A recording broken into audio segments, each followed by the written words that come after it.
We are now live.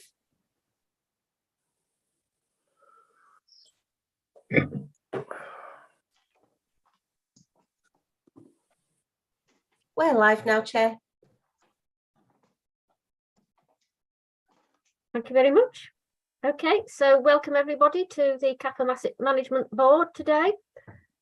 If we can first of all deal with apologies and substitutes, please. Yes, we've received apologies from Councillor Bergen-Swift and Councillor Scullion, and on their behalf we've got Councillors Clark and Councillors Hutchinson substituted. Sorry, I tried hard to remember who was substituted there. Thank you. Okay, thank you. And just remind everybody, members' interests need to declare any disclosable pecuniary interests or other interests they might have in relation to the items included on this agenda. Is there anything anybody wants to raise now? No? Okay, thank you. And this meeting is open to the public, except that under section 100A brackets 4 of the Local Government Act 1972, it is recommended that the public be excluded for the following item of business on the grounds that it involves the likely discussion of exempt information as defined in the stated paragraph of part 1 of schedule 12A of the Act, namely item number 11, paragraph 3, it's exempt under financial and business affairs, and so the live stream will be turned off when we get to that item. Okay, so can we then move on to the minutes? Firstly, if I can do the easy one first, Kirsty, the minutes of the meeting held on the 23rd of June. Can we agree these as a correct record? Mm. Yep, okay, thank you. So I'll sign those in due course, Kirsty. So we also have, though, the outstanding matter of the minutes from the meeting of the 22nd of March, which couldn't be signed off on the last occasion because I think we were short of people who'd been present at that meeting, and we're in the same position this time. And so the suggestion is that myself and Councillor Prashad, who were at the last meeting, are happy for those minutes to be signed as a correct record. Nobody who was at that meeting has brought any matters up from it in the months since. So I think we can be satisfied that they are an accurate record. So if members are happy with that, then we'll note those as agreed. Thank you. Okay, thanks very much. Yeah. Can I just say then, before we get into the meeting itself, that I may, unfortunately, and I do apologise for this, have to take a phone call during the meeting, and if you could just talk amongst yourselves for a minute while I do that, but I hope it won't happen. Okay, thanks. So if we move on then to item 5, the revenue budget monitoring 22-23, and that's Paul Greenwood, I think, presenting that. Thank you, Chair. I'd just like to say a few words, if I may. The report out today outlines the building and service control budget of 8.9 million that's available to meet costs associated with the council's corporate estate. A significant proportion of the overall budget, and it's around 7 million detailed in Appendix A, is required to pay for building costs in relation to the council's corporate estate. The main areas being around repairs and maintenance, utilities, and rent and rates. The report details the overall position that will be reported to Cabinet in the council's overall revenue monitoring report. At this point in the year, Chair, excluding the energy price inflation issue, which I'll come back to in a minute, it's projected that the service is on course to meet the savings of £4 million that's been identified in previous reports, and also the costs attached to the prudential borrowing for capital schemes that's been implemented over the last few years. I think most people in the meeting will be aware that energy price inflation, obviously it's something that's affecting us as customers, but it's affecting all local councils, and the council is no different. The working group, you may not be aware that the council's energy is purchased through a YPO contract, and all West Yorkshire councils are part of that contract. YPO purchased, I think it was in March earlier this year, they purchased around 80% of our energy for the year based on previous year's consumption, so that we are to some extent they've taken into account energy price inflation that may occur later in the year. But having said that, prices around that time had increased over 100% on electricity and actually around 250% on gas. So there's some quite significant increases. At this point in the year, Chair, we are forecasting that in relation to the corporate estate, our additional energy costs will be in the region of £2 million, which is the forecast budget pressure that's detailed in the report. And that's something that will be reported to Cabinet, and it's just one of the issues, Chair, that Cabinet will have to consider what action is needed in the current year. I think other than that, we're fairly confident that the CAFM will report a balanced-based budget position, which, as I said earlier, Chair, on top of all the savings that's been approved over the years and various other matters to do with the corporate estate, I think it's a job well done for the CAFM service. I'd be happy to take any questions. Okay, thank you very much. And yes, echo the thanks to CAFM for struggling away with keeping on track with the budget. Does anybody have any questions or comments on that report? No, okay, so really, oh, sorry, Alan. Sorry, Chair. Just a couple of further comments on the energy cost inflation. I think it's worth saying, and I suppose, if you pardon the pun, it's cold comfort on one level, but you'll be aware, because of the council's commitment and priority to tackling the climate emergency, as a service, we've done a lot of work focusing on opportunities, not only to reduce our carbon footprint, but also to reduce our energy costs. So there are a range of schemes and programmes that we've introduced over recent years. And while the current pressure or forecast pressure is of the order of £2 million, what I can say is that the work that we've done has taken £1 million of pressures out of the energy budget. So had that work not taken place, the situation would have been 50% worse than it already is now. It's not great as it is now. So I'll say it is cold comfort, if I use that phrase again, but it kind of, I suppose, it acknowledges the importance of the work that's taken place. Second comment that I've made, Chair, and you've heard me say this before, in fact, I think you've quoted me, and it's not original, it's not my phrase. The cheapest kilowatt is the kilowatt that we don't use. One of the pieces of work that we want to do, and we've kind of initiating, is a major campaign about how we as an organisation reduce our usage of energy.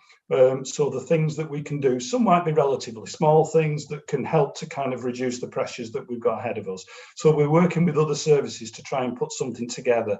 And as part of that, one of the things that I've suggested we want to do is also to think about how we can use that campaign to support staff and users of our services, and think about any messages that we can send to other people who are facing similar issues in their everyday life. Thanks, Chair. Thank you. Colin. What Alan said just now is very, very appropriate. You know, that we need to do whatever we can to reduce our use of energy.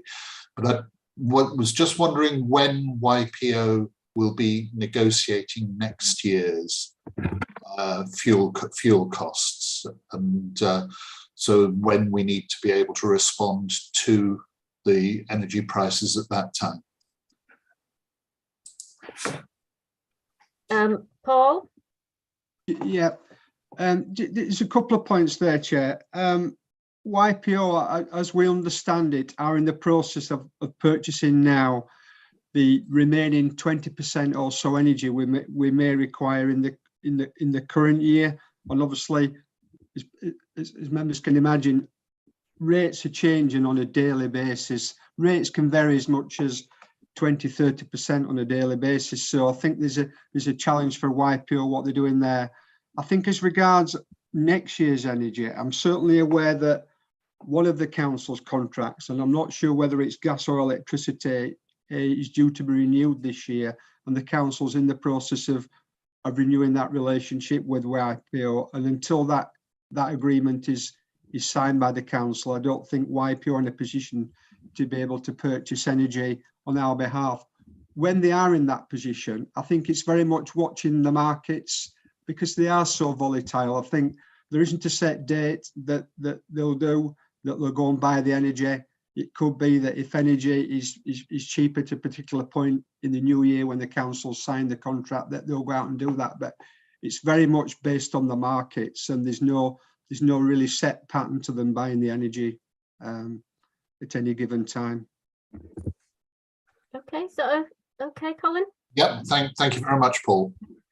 Okay, so yeah, so really this is work that's done the work that's been done within the estate to cut down on consumption is really work that people don't see, isn't it? It's not obvious to us, and so it's good to hear that it's happening and that it's had such a huge impact on the costs that the council isn't having to put into that and can therefore put into other things. Okay, so unless anybody else has got any further comments or questions on that, I'm not seeing anything. So the recommendation is that we note this report. The meeting happy with that? Yeah, thank you. Okay, so we will then move on to item 6, and I think that's you, Alan, on the Halifax Regeneration. It is, thanks, Chair. The programme manager who would normally report this item is away this week, so I'll step in and I'll endeavour to cover this off. As members can see, this is a very high-level summary of the latest position with the Halifax Regeneration programme, with a little bit of Ellen thrown in for good measure.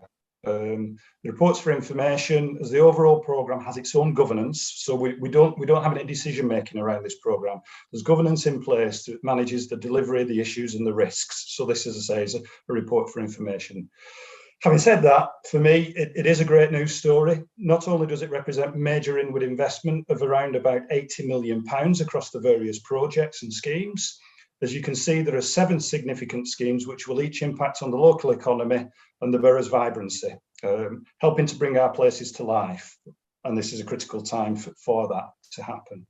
There's also a big focus on our heritage and our identity, a key part of what makes us Calderdale. The schemes are at various stages, from initial design through delivery to project closure. It's very helpful that the schemes are phased in this way, as one of the key issues that we need to manage with this scale of investment is the pinch points and the interdependencies, hence the need for a coherent programme management approach. Happy to take any questions, Chair, bearing in mind that I'm the first reserve. Okay, thank you. Does anybody have any questions or comments? Can't see anything. The thing that just struck me when I was looking at it, it was how pleased I was to see that the Mixenden hub is now in there, because that's the first time it's actually been in a project update paper having been approved. So that's really good to see that that is on the move.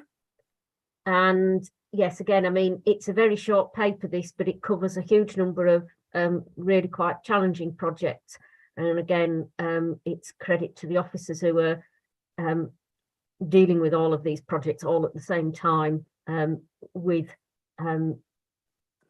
the extra difficulties that are being caused by inflation at the moment. So as you say, it is for information. So unless, oh yes, Councillor Clark.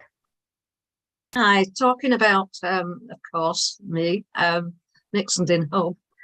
How's it going with the contractor? I thought we already had a contractor in place. Sure, I'll take Alan, that. Yeah. In fact, there were 2 contractors who previously completed the tender process. So we've gone back to them now, as we've already referred to. Contract inflation pressures, prices do change. So we're in the process now of a bit of due diligence, going back to them and checking prices, costs and programme and timescales to get them to confirm those. We expect to have that all resolved within the next month or so. So we'll have a clearer position at that point. Thanks, Chair.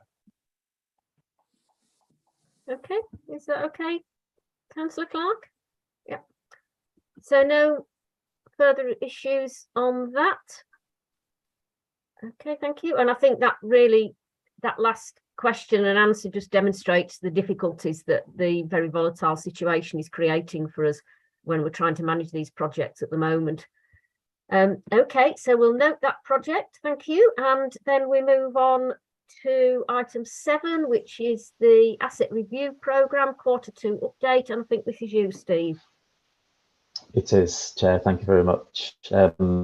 just covering for Dan McDermott on whose paper this is, who's had another meeting to attend this morning.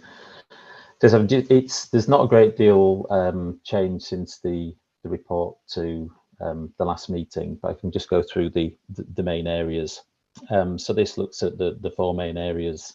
Phase 1, which looked of the asset review programme, which looked at initial opportunities. Phase 2, which is looking at defining the council's core estate and considering the service plans, service delivery plans and other strategies. The workplace office accommodation strategy to support the new operating model, and also the depot strategy to look at old depot and mess room and storage facilities. So just brief updates on each one. So with regards to phase 1, in the final year of the programme, the main change here is that work is now in progress with regards to the relocation of Todmorden Town Council into the Todmorden Town Hall, and that should be complete within Q3. With regards to phase 2, which is the core estate, we still have an amber status on this. It was an amber at the last meeting, again mainly due to kind of pressures on resource. The current property services reviews of note are highlighted within that report. Items in there such as the health hubs, the families and children's centres, which are reviews which are either underway or just starting, which we are playing effectively a side rolling, because we need the services and those projects to determine exactly what is required in terms of the property elements. Moving on to the office accommodation strategy, the main areas here relate to Horton Street and the slight delay that there has been there with regards to starting the works to provide the new customer first provision. The contractor is due on site next Monday, so works will commence there next week, and we're just waiting for full confirmation of the timeline. But we're hoping that that will be all completed, certainly initially into the new year, and then we'll be able to work with the service to get that open. The other property here is Halifax Town Hall, where the scope is still under review to look at a more comprehensive refurbishment. And just finally on the depots review, the service needs have now been defined by the team. We're looking at the current position across the sites that we've identified as to what works are particularly required, and then the options will be developed from there. As we've previously mentioned, the depots strategy is likely to require significant investment, so we will need to have a look at the financial side of things with that and bring that forward as a cabinet report. So just in summary, the timescales are generally being met, and work remains within overall agreed financial envelopes. Thank you. Okay, thanks, Steve. And Colin, got some questions. Thank you, Chair. I'm afraid I've got 3 questions, if I may. One's a quickie. What are health hubs? I know obviously about Mixenden Hub, which will have a health element to it, according to the plans, but it's hubs plural, and I was wondering what those included. Do you want me to answer that one first of all? Is that okay? Yes. But so the health hubs is being led by our public health teams, and as far as I'm aware, what's actually happening is it's a reviews to look at bringing together all the various health partners and partners that can assist with health, to try to bring them into one place.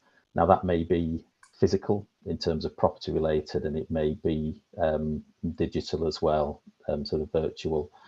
So we're waiting for information at the moment as to what the property requirements may be from that, because obviously we've got NHS estate and ICS CCG estate as well. So it may be that our estate isn't required, but we're just waiting for the particular requirements of that at the moment.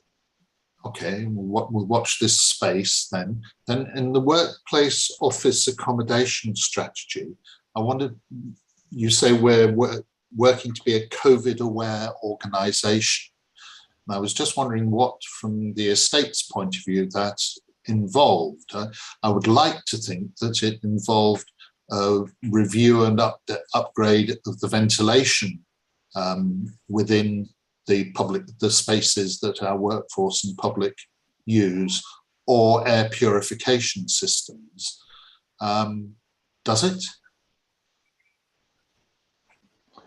As far as I'm aware, it's not my area of expertise, but all the ventilation requirements are met within the office accommodation strategy on our existing buildings, and that's something that was looked at and reviewed over the when COVID first hit. So as far as I'm aware, everything relating to that is complied with.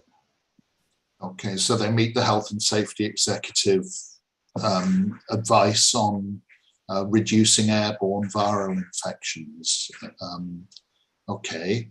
And the third one is about Queen's Road Neighbourhood Centre, which is being reviewed. I mean, this until it was closed during the pandemic, and it's only been very, very limited reopening. And this, as you're well aware, I'm sure, this is the most deprived ward in the borough.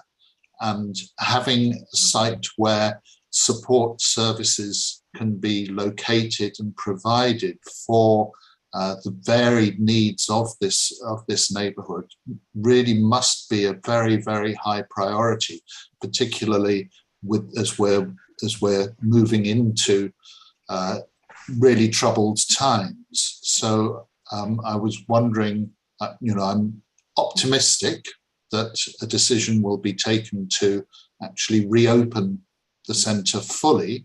Can you give any update on this?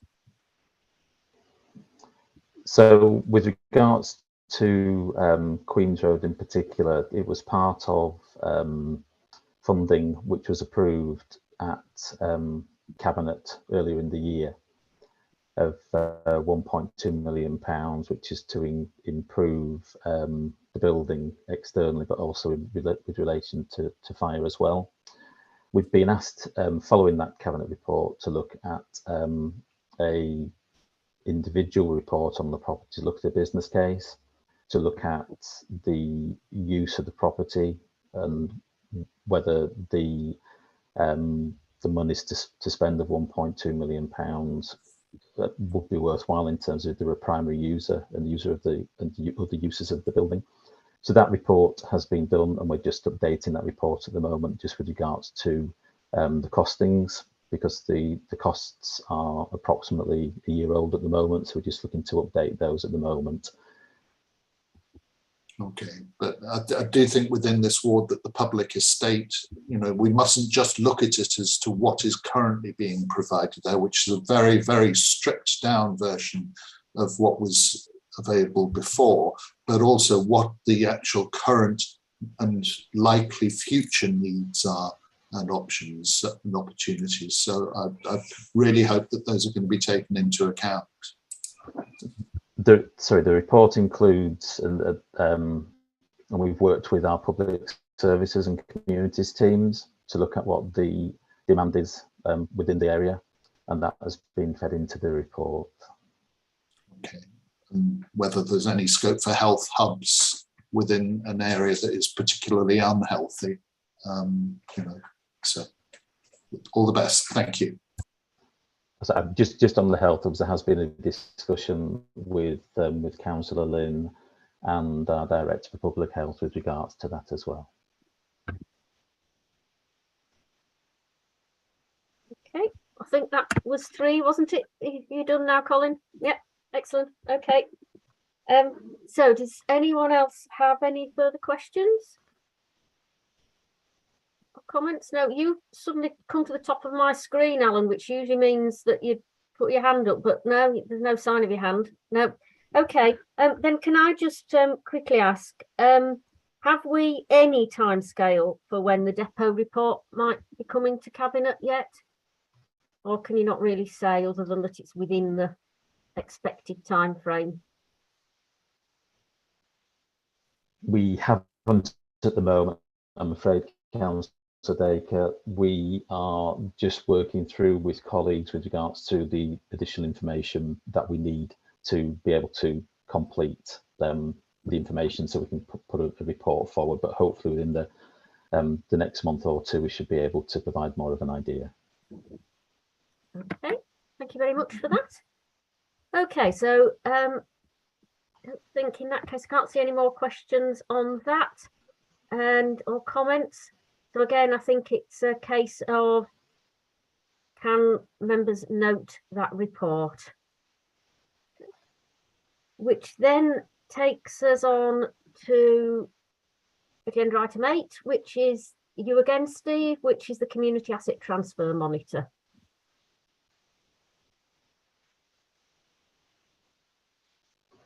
That's great, thank you, Chair. So I'll just give some brief updates as to individual asset transfers, but just in the first instance, that I mentioned last week that the effective monitoring of the transfers is proving quite difficult for a number of reasons. Part of that is the resource available within the council, not just in my team, but in the communities and strategies team as well, with regards to being able to meet with the groups. But we're also finding in provision of the information by the groups is quite difficult to obtain, and certainly within the information that you need, and getting that in one hit, rather, it seems to be it's coming through in dribs and drabs, which is quite difficult to deal with. We need to have some internal discussions about how we can improve that. So we'll proceed with those with other colleagues. Just at Appendix 1, I've outlined the community asset transfers themselves and given them a kind of a red, amber, green rating. So where they are green, then we've got no particular issues at all. And we've been through information. The ambers are the ones to be confirmed. There are initial indications based on either information we have or some information we've received. So just run through those particular ones. So London Foot Civic Centre, we know that we reported at the last meeting that capacity building is required for the new board members, and they are working with the council and the VSI Alliance to increase that capacity. So hopefully we'll have an improved position there in the short term. Goldfields Recreation Ground, I've mentioned in there that we were still waiting for full information. That has now been received since the report was done.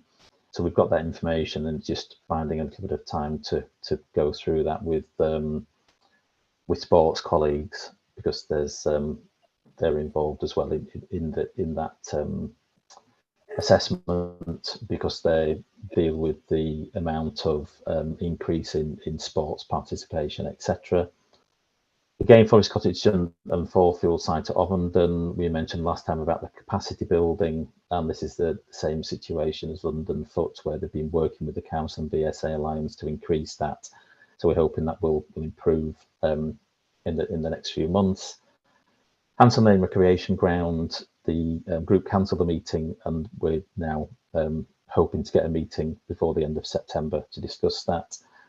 Field Lane Community Centre, the assessment has taken place, but the colleague who has done that has been off recently with COVID, I'm afraid. So I'm just waiting for that assessment to come through. And then finally, Surrey Ridge Fire and Water, the works which have been funded by the Heritage Action Zone were planned to be completed in August, but they've just overrun. So we're now planning to meet with them in October so we can actually see what works have been done and do the full assessment. So hopefully that provides a bit of an overview as to where we are with the transfers which have the asset transfers which have actually done. Right, thank you very much. Does anybody have any comment or query on that? Yeah, Peter? Yeah, just a quickie. How do these qualify to get the monitoring update? Are these ones where CAT status has been approved and there's ongoing work on them? Or because I see there's 3 TBCs there. It's just there's some in the pipeline where the council has the applications and money on them, but they're not on this list. I just wonder if there was a stage where they go on this list or when that is. Yes, Councillor Caffrey, these are the completed Right. community asset transfers. So as soon as the lease is completed, they will then come onto the monitoring list, and that works on the basis of we do a monitoring assessment after 6 months, and then it's yearly after that. Right. Okay. That answers the question. Thank you. Thanks. Steph?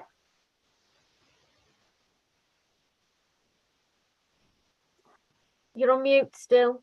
Thank you, Chair. Do you have a list of how existing community asset transfers, the ones that have already happened, do we have a list of how they are doing? I mean, there must be a heck of a lot more than this list. And I'm asking this because of 3 ways, of course, which was originally CAFM and has now been taken by control by council. But would that still be referred to as a CAFM? If I can come back in there, Chair. Yeah. Yes, so this is the list of all our community asset transfers that have been completed and are current. The ones that we have taken back, so 3 Ways, Youth House and Orange Box, are no longer on the list because they're not current asset transfers, so we don't have to monitor them in terms of monitoring the organisation that's running them. Can I come back on that? I mean, I've only been a councillor since 2019, and 3 Ways has been in existence for quite a lot longer than that. Whilst when it was first transferred, how often was any monitoring done on how that was performing? Why I'm worrying about this is because I feel that it was transferred over and maybe just left to its own devices, and that's why we're in the state with it as we are now, because it's not been monitored. Don't know what anyone wants to say about that. So Steve, I'm happy. Alan's put his hand up. Do you want to come in before Steve, or let Steve go first? Is that okay, Steve? If I just come That's in on fine. that one, is that all right? Yeah. So there's 2 things I'd say through you, Chair. The first is I think the experience that we encountered with Centre at 3 Ways has been part of the learning that we've undertaken to strengthen our kind of post-transfer monitoring, so that, you know, as Steve's just highlighted, there were 3 examples there of community asset transfers that have ceased, you know, all in very different circumstances for different reasons, but nevertheless, it's kind of what we continue to do is to learn from the things that we do and improve our processes. Having said that, Centre at 3 Ways is probably, I say unique to probably an overused phrase, but quite a distinct community asset transfer. Large site, very complex, very challenging, and in fact the council worked very closely with the community group that managed 3 Ways throughout the tenure of the community asset transfer. But despite those interventions, various support that had been provided by the council, in the end it came to the point where it could no longer continue on that basis. So as I say, while there's learning from the examples that we've talked about, to suggest that there wasn't kind of close working with the trust it was at 3 Ways isn't quite right. There were various interventions, various work, various improvement plans that were put in place, But despite that, and I say this is no criticism of anyone who was involved, it was just hugely challenging, hugely complex, hugely expensive. And in the end, the council had to act to bring that building and site back to within council control. Okay, is there anything that you need to add to that, Steve? No, I think Alan's dealt with everything. Thank you. Okay, did you want to come back, Steph? Your hand's still up. No. Nope, okay. Thank you. So does anybody else have anything that they want to raise on this paper?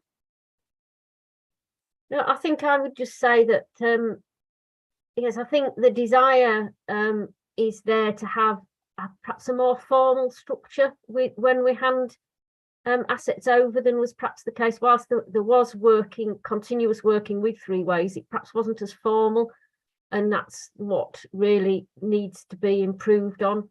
And I think it's all an indication that asset transfers are very challenging for all concerned. They're challenging for the council and they're challenging for the bodies that take on the asset. And I think, for instance, Oscar are finding this at the moment, that you have some people at the beginning who take on the administration, and then if they are no longer able to, it means you have to try to find other people, and that can be really quite tricky.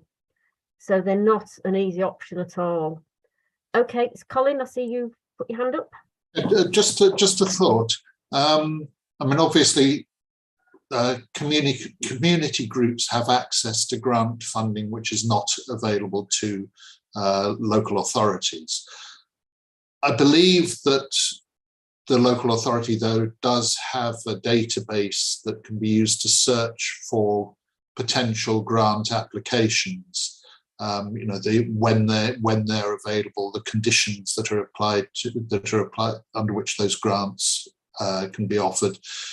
Is that database, I think it's the IDOCS database, is that being made available and sort of flagged up to the community groups taking on or looking to take on community asset transfers? And if not, could it be? I'm not sure if that's a question that either Alan or Steve will be able to answer, because it's more likely to come within something like communities. I think it was held by Fiona Thirlbeck's team a couple of years ago. Right, okay. So I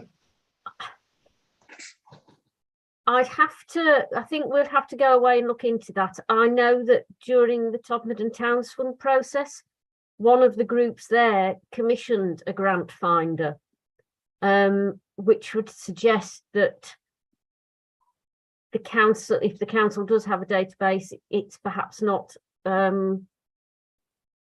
unless they weren't aware, it's perhaps not as good as perhaps actually having somebody specifically looking for the grants that you actually want for a particular project.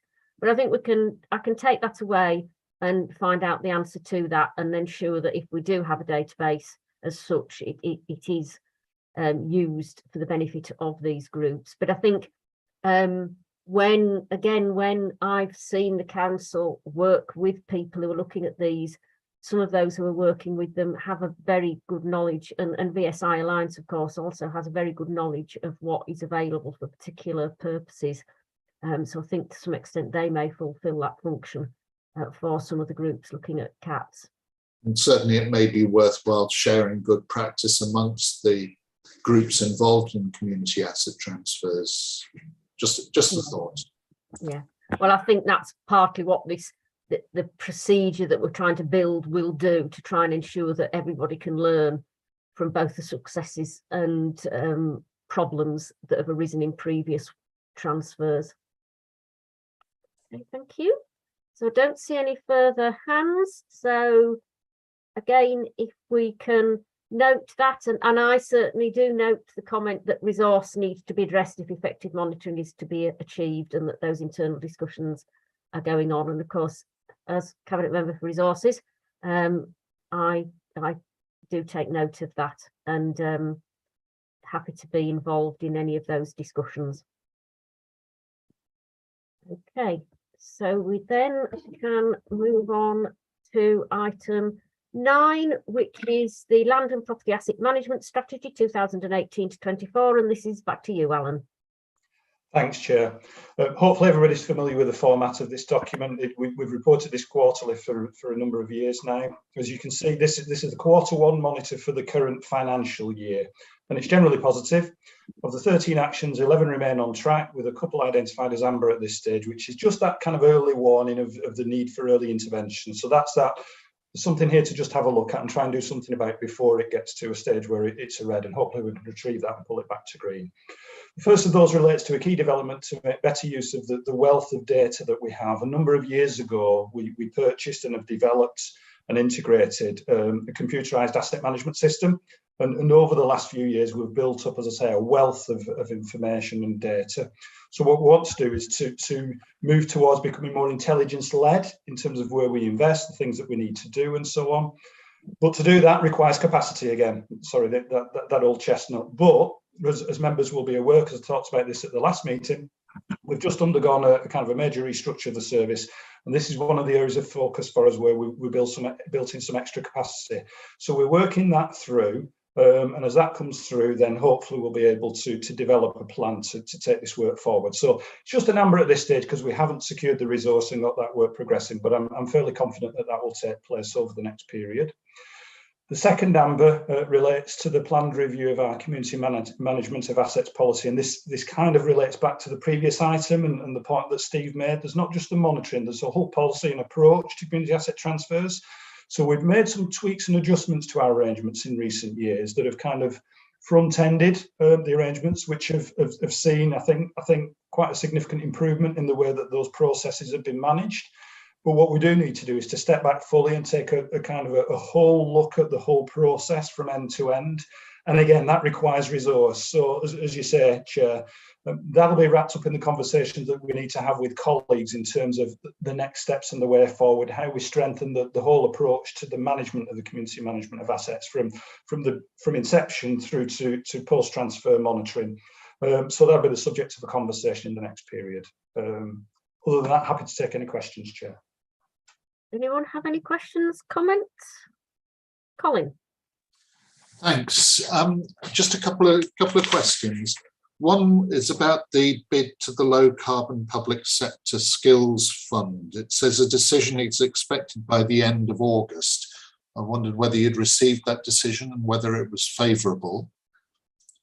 And the other one was about the phase 1 decarbonisation installations, whether they have actually been commissioned and are now in use. I know there was quite a delay between the installation of the heat pumps at the Jungle Experience and the electrical works required to actually get them functioning. I wondered which of the 6 projects had actually been commissioned now.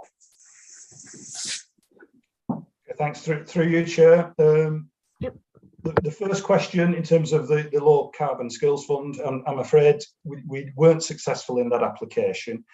However, having worked up the application, we have an application that's good to go.